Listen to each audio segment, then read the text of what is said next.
আজকে আমার এই ভাঙা ফোটা রুমটাকে লাক্সারিয়াস রুম বানাতে গিয়ে কি কেলেঙ্কারিটাই না হলো। তো চলো ব্যাপারটা তোমাদেরকে প্রথম থেকে বলি। আমার এই ভাঙা ফোটা রুমটাকে লাক্সারিয়াস রুম বানানোর জন্য কাজ কিন্তু শুরু হয়ে গেছে। দেওয়ালে রং হবে, সেই জন্য আমার রিলসের আয়নাটাও কিন্তু খুলতে হবে। আমার মামা পাকামো করে আয়নাটা খুলতে গিয়ে আমার আয়নাটাই ভেঙে দিল। হাই হাই হাই হাই, কি সর্বনাশ হলো রে আমার।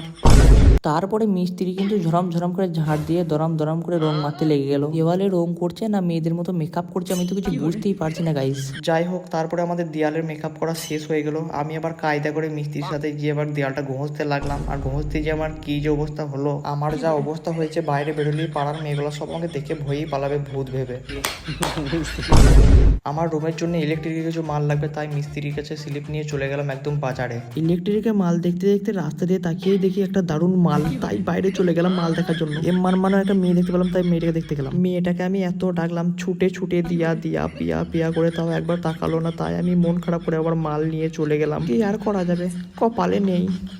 তাই মনে কষ্ট নিয়ে চলে গেলাম ক্যাফেতে বিরিয়ানি খাওয়ার জন্য। আর বারবার সেই মেয়েটার কথাই মনে পড়ছিল। টোটো করে পালিয়ে গেলো, একবার তাকালো না। আমিও আজ থেকে কোনো মেয়ের দিকে তাকাবো না, চোখে আমি নুন নিয়ে শপথ নিলাম আজ থেকে কোনো মেয়ের দিকে তাকাবো না। তারপর বক্সে একটা স্যাড সং লাগিয়ে খাবার খাওয়া শুরু করলাম। কি আর করব, সবার কপালে তো সবাই থাকে না। Bye bye guys.